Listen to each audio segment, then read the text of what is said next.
कुमारा और आज मैं आपके साथ डिस्कस करूँगी लिटरेचर रिव्यू और how it is conducted in the qualitative research. Qualitative research में डिफरेंट इसलिए है क्योंकि क्वांटिटेटिव रिसर्च से कुछ अप्रोचेस हैं हम लोगों की, जिस तरह से मुख्तलिफ हम लोग आगे जाके पढ़ेंगे। मुख्तलिफ अप्रोचेस जो हैं क्वालिटेटिव रिसर्च की, उसके अंदर मुख्तलिफ़ तरह से एक लिटरेचर रिव्यू को पोर्ट्रे किया जाता है और उसका यूज़ होता है।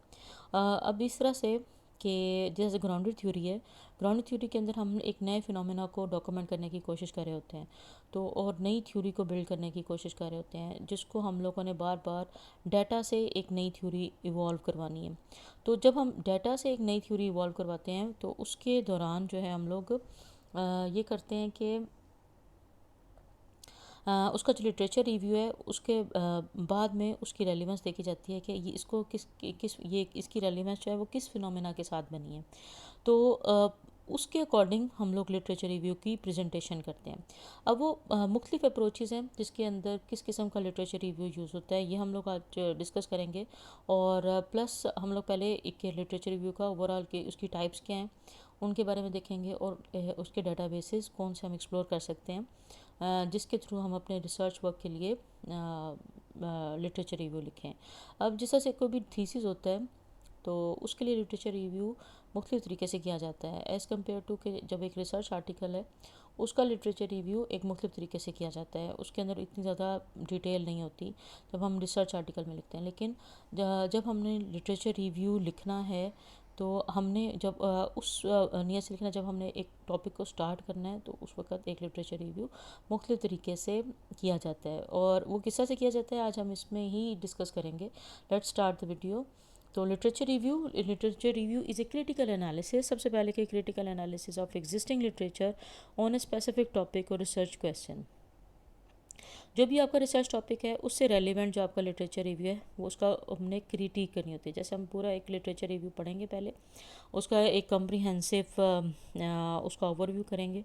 जैसे मैंने आपको बताया था कि हम गूगल स्कॉलर का यूज़ करते हैं और सबसे पहले जब हमने किसी भी चीज़ को देखना है हम पहले उसको सिंपल गूगल करके विकीपीडिया से उसकी बेसिक इन्फॉर्मेशन गैदर करते हैं और उसके बाद अपनी एक टॉपिक के साथ जो है ना वो रेलिवेंस या उसके साथ एक अंडरस्टैंडिंग डेवलप करते हैं कि सेम आर्टिकल सेम टॉपिक को लिखते हैं और उसमें कुछ नए आर्टिकल्स में से उसको इवेल्यूएट कर उसको पढ़ते हैं। पढ़ने के बाद अब उसके बाद 2-3 आर्टिकल्स अगर आप देखेंगे तो उसके अंदर आपको कुछ की पॉइंट्स नज़र आएंगे, जो कि मैंने सबके पहले बताया था कि आपने जब अपना टॉपिक को सर्च करना है या प्रॉब्लम को आइडेंटिफाई करने की कोशिश कर रहे होते हैं उसमें आप सिर्फ एक एब्स्ट्रैक्ट को पढ़ें और लास्ट में जाके लिमिटेशंस एंड फ्यूचर डायरेक्शंस को पढ़ें। उसका फ़ायदा ये होता है कि आपको ना पूरे का पूरा आर्टिकल नहीं पढ़ना पड़ता इतना ज़्यादा, बल्कि आप एक स्क्रीमिंग करते हैं अपने लिटरेचर की, और तो इनिशियल स्क्रीमिंग है और उसमें आप अपना टॉपिक को करने की कोशिश करते हैं। इसके बाद जो लिटरेचर रिव्यू है it involve systematically searching. Systematically searching का क्या मतलब है, ये जब हमने उसको पोर्ट्रे करना है या उसको प्रेजेंट करना है लिटरेचर रिव्यू को, उसके मुख्तलिफ तरह के तरीके हैं। जैसा से ना कुछ सिस्टमेटिक लिटरेचर रिव्यू है, कुछ नैरेटिव लिटरेचर रिव्यू है। तो नैरेटिव कहाँ पर यूज़ होता है हम आगे जाके बात करेंगे। और इसमें इवेलुएटिंग किस तरह से इवेलुएट करना है, उसकी इवेलुएशन कैसे की जाएगी लिटरेचर रिव्यू, क्योंकि ये अच्छी जगह से ये इसको अच्छे जर्नल से साइट किया गया है या वहाँ से लिया गया है, क्योंकि इसकी टॉपिक जो है रिसर्च का वहाँ से कोशिश ये की जाती है जब आपकी एक टॉपिक से रेलिवेंट अंडरस्टैंडिंग होगी, आपने मुख्तलिफ आर्टिकल्स को देख लिया, मुख्तलिफ जर्नल से देख लिया, इनिशियली उस चीज़ को इवेलुएट नहीं किया जा सकता, लेकिन जब हम लोग उसको जब अपने रिसर्च वर्क के अंदर लिख रहे होते हैं तो हम लोग कोशिश करते हैं कि जब हमने रिसर्च गैप फाइंड करना है तो वहाँ पर हम अच्छे जर्नल का एक आर्टिकल करें जो कि इम्पैक्ट फैक्टर हो या आपका डब्ल्यू कैटेगरी का जर्नल हो, तो उधर से आप साइड करें, क्योंकि अच्छे जर्नल से एक वहाँ से ही एक छोटी रिसर्च या नई रिसर्च प्रोड्यूस होती है और वो उसकी रेलिवेंस ज़्यादा होती है, पब्लिकेशन के चांसेस ज़्यादा होते हैं एज़ कम्पेयर टू दूसरे वाले जहाँ से भी आप लिटरेचर को पढ़ते हैं। आगे it involve systematically searching, evaluating and synthesizing relevant studies, articles, books and other sources to gain a comprehensive understanding of the topic current state of knowledge. तो सबसे पहले आपने 4 से 5 आर्टिकल्स ज़रूर पढ़ने होते हैं और अपनी उसकी बेसिक अंडरस्टैंडिंग, ताकि आपकी जो है उसके बाद नोट्स बनाएंगे। जब आप नोट्स बनाएंगे तो आपकी टॉपिक के साथ जो है ना नो हो जाएगी, और उसके अकॉर्डिंग फिर आप उसके साथ उसके ऊपर काम करेंगे। इसी तरह से जब आपने searching for the literature review to find research gap है, उसके अंदर सबसे पहले अपना रिसर्च क्वेश्चन जो भी टॉपिक है उसको आप जाके गूगल स्कॉलर पे लिखेंगे, और उसको वहाँ से उसके रेलिवेंट टॉपिक्स निकालेंगे। फिर कंडक्ट ए कम्प्रिहेंसिव सर्च, उसमें जिस तरह से अगर आपने ओवरव्यू ले लिया, और उसके बाद आप जर्नल्स की तरफ चले जाएं, कोई अच्छे जर्नल्स आप उनमें से अपना देखें कि आपके टॉपिक से रेलिवेंट कौन सा अच्छा जर्नल या डब्ल्यू कैटेगरी का जर्नल जो है वो, या इम्पैक्ट फैक्टर जर्नल जो है वो आपके टॉपिक को हाईलाइट कर रहा है। अगर वहाँ से करते हैं, आपका जो रिसर्च गैप है, चीज़ें वो ज़्यादा अच्छे तरीके से फाइंड की जा सकेंगी।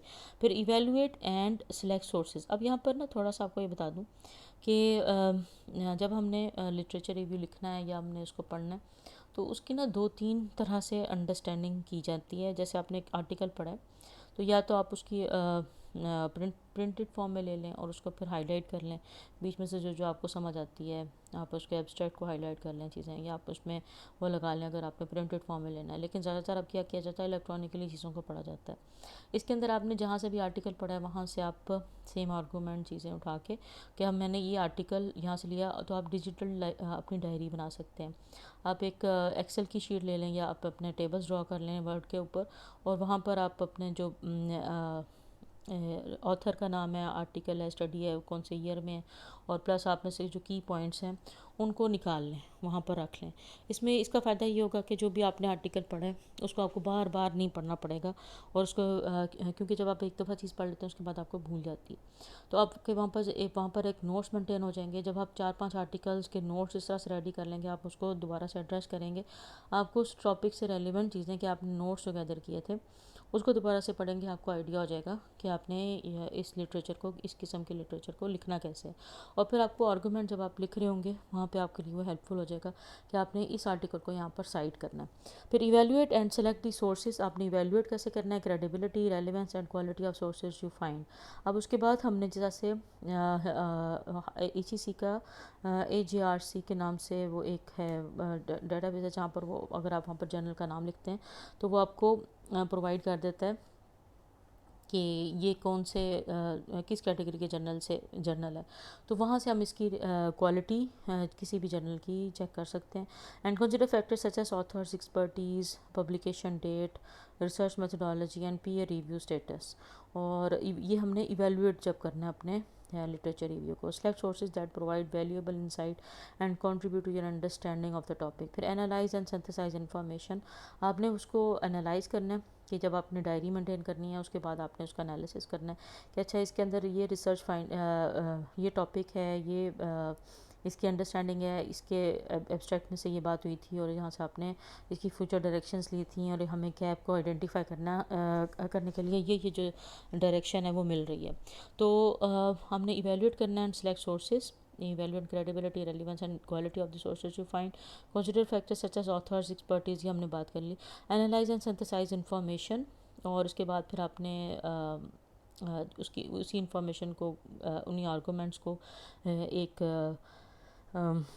नैरेटिव फॉर्म में उसको लिखना है और compare and contrast different perspective and approaches to the topic, look for patterns, contradictions and gaps in the literature. अब इसके बाद आइडेंटिफाई रिसर्च गैप्स।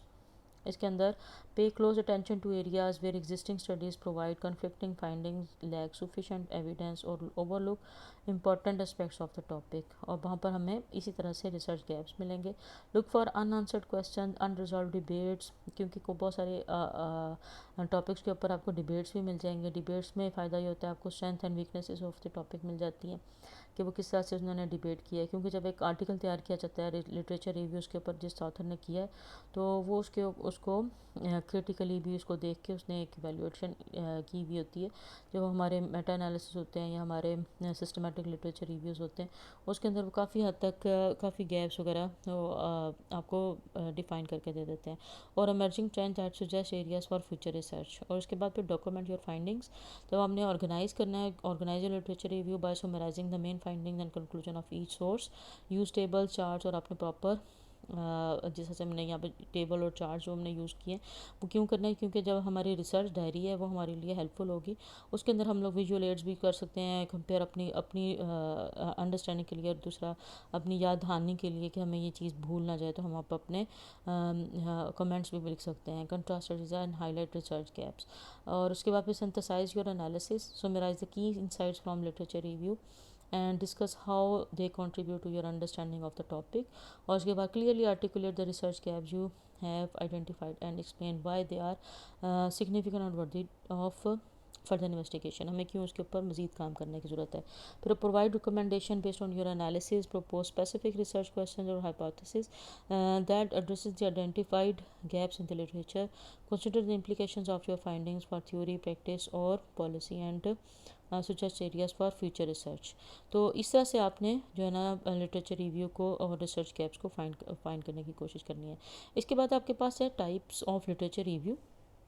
इसके अंदर आपका ना डिफरेंट जिस तरह से आपके अप्रोचेस हैं जो यूज़ कर रहे हैं क्वालिटेटिव रिसर्च में, तो यह क्वांटिटेटिव रिसर्च में भी, तो उसके अकॉर्डिंग ही आपकी लिटरेचर रिव्यू की रिक्वायरमेंट होती है। जैसे आप अगर थीसिस वर्क कर रहे हैं तो उसके अंदर एक नैरेटिव लिटरेचर रिव्यू, उसमें समरी भी आ जाएगी, आपकी मुख्य तरह से उसको पोर्ट्रे किया जाएगा, आपका सिस्टमेटिक भी आ जाएगा, आपका स्कूपिंग भी आ जाएगा, क्रिटिकल भी। तो हम मुख्तलिफ चीज़ों को यूज़ करके तो अपना एक थीसिस वर्क के लिए लिटरेचर रिव्यू तैयार करते हैं। जबकि एक आर्टिकल के लिए उसकी नेचर को वो नैरेटिव भी हो सकता है, सिस्टमेटिक हो सकता है, स्कूपिंग हो सकता है, क्रिटिकल। तो हमने किस क्रिटिकल रिव्यू होता है वैसे, क्योंकि हमने वहाँ से रिसर्च गैप्स को डिफ़ाइन करना होता है कि हमें ये गैप है, इस वजह से हम लोग इस रिसर्च को कंटिन्यू करें, या हमने ये रिसर्च कंडक्ट करनी है, या करने की इंपॉर्टेंस के बारे में हमें लिटरेचर गाइड कर रहा है। तो अब यहाँ पर जो लिटरेचर है नैरेटिव लिटरेचर, इसके अंदर ये प्रोवाइड्स कम्प्रिहेंसिव समरी होती है of existing literature on a topic, summarises findings from various studies और focuses on broad understanding of the subject matter and often lacks a specific methodological approach। इसमें methodology use नहीं थी बल्कि एक summary तैयार की जाती है। अगर आप सिर्फ नरेटिव लिटरेचर रिव्यू को पब्लिश करवाना चाहेंगे वो आपको पब्लिश नहीं होगा, क्योंकि उसके अंदर आपने मेथोडोलॉजी को डिफ़ाइन भी नहीं किया और उसके अंदर आपने कुछ भी मेंशन नहीं किया कि ये मेथोडोलॉजी के थ्रू मैंने ये लिटरेचर प्रोड्यूस किया है। तो सिस्टमेटिक जब और आप इसमें मेथोडोलॉजी नहीं होती, क्योंकि इसमें सिर्फ समरी होती है कि मुख्तलिफ आर्टिकल से आपने एक सुमेराइज कर दिया है टॉपिक को, और उसके बाद आपने रिसर्च गैप्स को जो कि मुख्तलिफ ऑथर्स या आर्टिकल्स आपको गाइड कर रहे थे आपने उसको लिख दिया। तो वहाँ पर आपने समरी, उसको नैरेटिव लिटरेचर रिव्यू कहते हैं। इसके बाद है आपका सिस्टमेटिक लिटरेचर रिव्यू। अब सिस्टमेटिक लिटरेचर रिव्यू ऐसा लिटरेचर रिव्यू है जिसके अंदर आपने सारा क्राइटेरिया पहले मेंशन कर देना होता है कि आपने कौन कौन से डाटा बेसिस को एक्सप्लोर किया, और इसको आपने मेथोडोलॉजी के अंदर अपने डिस्कस करना होता है कि आपने ये 4 से 5 डाटा बेसिस को देखा, इसमें से आपने ये रिसर्च क्वेश्चन थे आपके, और उसके बाद फिर आपने उसके ऊपर जो किया काम, उसका जो लिटरेचर निकाला है, तो आपने कौन कौन से डाटा बेसिस में से क्या आपने उसको वो दिया, टॉपिक दिया, और उसके अकॉर्डिंग उसने आपको कितनी रिसर्चेस दी और उसमें से आपने कितनों को इंक्लूड किया अपनी स्टडी के अंदर, कितनों को पढ़ा और कितनों को आपने इनिशियल लेवल पे एक्सक्लूड कर दिया। और उसके बाद फिर मज़ीद उसकी क्लैरिफाई करते करते कि अच्छा चलें वो इंग्लिश आर्टिकल्स नहीं थे या नॉन इंग्लिश आर्टिकल्स थे, या इंक्लूजन आपने इसलिए की क्योंकि वो आपके रेलिवेंट नहीं थी, या वो ऐसी चीज़ थी जो क्वालिटेटिव स्टडी थी आपने उसको इंक्लूजन, और या क्वांटिटेटिव स्टडी थी तो आपने उसका पहले क्राइटेरिया मेंशन कर देना है कि ये वाली स्टडी इस वजह से मैंने इसको इंक्लूड किया है और उसको एक्सक्लूड किया है। तो यहाँ पर ये फॉलो जो सिस्टमेटिक लिटरेचर हुआ है, follow a structure methodology to identify, evaluate and synthesise all the relevant research studies on a specific topic. और systematic search of multiple data basis है।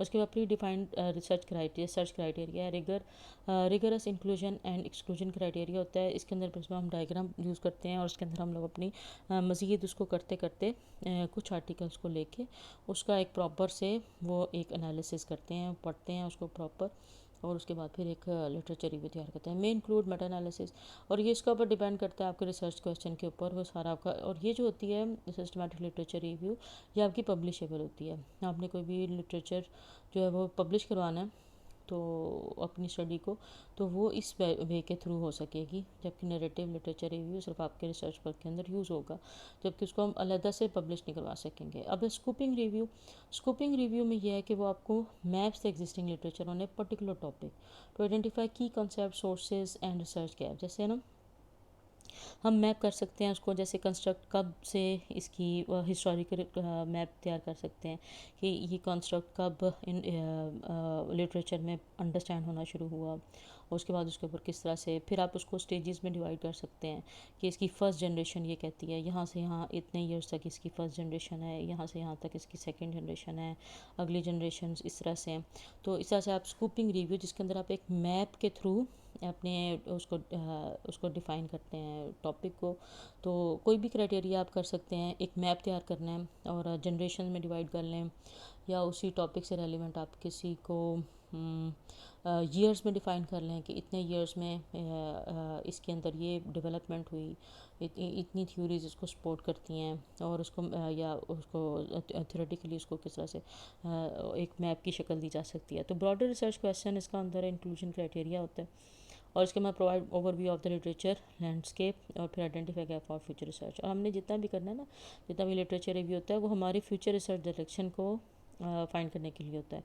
उसके बाद क्रिटिकल रिव्यू होता है जिसके बारे में हम पहले बात की थी, हमने क्रिटिसाइज़ करना है strength and weaknesses of the existing literature, ताकि हमें एक क्रिटिक करने के बाद हमें कुछ उसमें गैप्स मिल जाए कि यहाँ पर हमें रिसर्च मज़ीद करने की ज़रूरत है। Detailed analysis and critical methodology हो सकता है, फाइंडिंग्स हो सकता है, एंड थ्योरेटिकल फ्रेमवर्क्स हो सकता है। मेथोडोलॉजी जैसे पहले क्वांटिटेटिव स्टडी यूज़ होती रही है, क्वांटिटेटिव मेथोडोलॉजीज यूज़ होती रही हैं, अब हम क्वालिटेटिव करना चाहते हैं। फिर फाइंडिंग्स हो सकती हैं, जैसे कि जो फाइंडिंग्स हैं ये हमें सिर्फ इस कॉन्टेक्स्ट में हमें सूटेबल लग रही हैं एज़ कम्पेयर टू कि हम इस कॉन्टेक्स्ट इसको किसी और कॉन्टेक्स्ट में करना चाह रहे हैं तो हम कर सकें। इसी तरह थ्योरेटिकल फ्रेमवर्क्स हो सकते हैं, थ्योरेटिकली हम लोग की एक मुख्तलिफ पर्सपेक्टिव से, जैसे आरबीवी से रिसोर्स रिव्यू है आपका,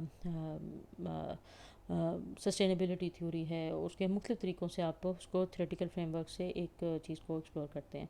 और उसके बाद focus is on identifying limitation inconsistent areas of for future research. ठीक है, इसके बाद फिर theoretical literature review. Theoretical literature review synthesises and analyses existing theoretical frameworks और मॉडल्स और concepts relevant to the particular topic. अब थ्योरेटिकल लिटरेचर रिव्यू ऐसा review जिसके अंदर आप अपनी सपोर्टिंग थ्योरीज़ को डिफ़ाइन करते हैं, जैसे कि आप एक ही ह्यूमन बॉडी है, ह्यूमन बॉडी को हम साइकोलॉजिकल पर्सपेक्टिव से देखने लगे तो साइकोलॉजी की थ्योरी उसके ऊपर करेगी। अगर हम लोग उसको मेडिकल के पर्सपेक्टिव से देख रहे हैं तो हम उसमें मेडिकल की थ्योरीज या फिज़िकल साइंसेस को या उससे रेलिवेंट उसमें पुट करेंगे। तो ऐसा पर्सपेक्टिव जहाँ पर हम लोग पीछे से उसको बैकग्राउंड देते हैं कि हम लोगों का जो रिसर्च वर्क है वो इससे रेलिवेंट है, जिसके अंदर हम लोग एक बेसिक थ्योरीज को डिफ़ाइन करते हैं। ऑर्गेनाइजेशनल बिहेवियर की थ्योरी है, साइकोलॉजी की थ्योरी है, सोशियोलॉजी की थ्योरी है, तो हम लोग उसके अंदर उसको पुट करते हैं। और हर एरिया से रेलिवेंट कुछ थ्योरीज होती हैं जिसको हम लोग देख के अपने फ्रेमवर्क के अंदर उसको देखते हैं कि हमारा जो कंस्ट्रक्ट है उसकी रेलिवेंस कहाँ पे है। Examine theoretical perspective and debates provide conceptual understanding of the topic, और फिर में involve discussion of theoretical implications. इसके बाद इंटीग्रेटेड लिटरेचर रिव्यू जो इसके अंदर हम लोग मुख्तलिफ तरह की फाइंडिंग्स को, जैसे क्वालिटेटिव की फाइंडिंग्स हमें ये मिल रही हैं, क्वांटिटेटिव की फाइंडिंग्स ये मिल रही हैं, उन दोनों की कंबाइन कर दें। Combine findings from the qualitative and quantitative to provide a comprehensive understanding of the research topic. और जो भी हमारा रिसर्च का एरिया है उसके अंदर से हमने फाइंड करने के लिए हम लोग इंटीग्रेटेड लिटरेचर रिव्यू कर लेते हैं। इसके बाद फिर आपका synthesise evidence from diverse methodological approaches offers holistic perspective on the subject matter, integrate finding from the different types of studies. तो मुख्तलिफ टाइप ऑफ स्टडी से एक जो है वो इंटीग्रेट किया जाता है, क्वालिटेटिव भी हो सकती है, क्वांटिटेटिव भी हो सकती है, मुख्तलिफ तरह की अप्रोचेस के थ्रू एक इंटीग्रेट किया जाता है एक लिटरेचर रिव्यू को। अब जी इसके बाद हमारे पास डाटा बेसिस हैं, कुछ इनके नाम हैं, हम एक्सप्लोर करेंगे। इसमें आपके कुछ जो डाटा बेसिस हैं वो आपको ओपन मिल जाएंगे, और कुछ आपकी लाइब्रेरी के अंदर जो यूनिवर्सिटी के पास एक्सेस होती है डाटा बेसिस को एक्सप्लोर करने की, और कुछ जो डाटा बेसिस हैं आपके पास घर बैठ के भी आप उसको कर सकते हैं। तो इसी तरह से यह कि है, जैसे साइंस सोर्स कंप्लीट है, ABI इन्फॉर्म कलेक्शन है, EBs को SEO host business source elite है, फिर प्रो क्वेस्ट है, एमरल्ड इंसाइट है, जे स्टोर साइंस डायरी, ये सारे जो हैं मैनेजमेंट साइंसेस से रेलिवेंट डाटा बेसिस हैं।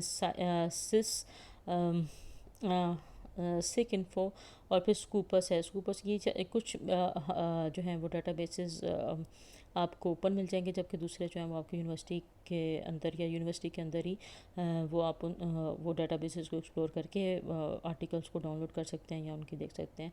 तो ये आज हमारा इधर तक रहेगा। नेक्स्ट में हम लोग मज़ीद लिटरेचर रिव्यू के बारे में डिस्कस करेंगे। Thank you very much. अल्लाह हाफिज़।